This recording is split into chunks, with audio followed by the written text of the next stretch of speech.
Nuestro alumnado de tercero llegó a la Escuela Superior de Artes Escénicas y se les dio la oportunidad de vivir sus sueños y perseguir la fama.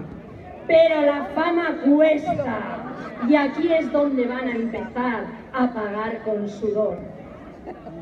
Bajo el bastón de mando de Espe y de aquí la presentadora, llega Fama.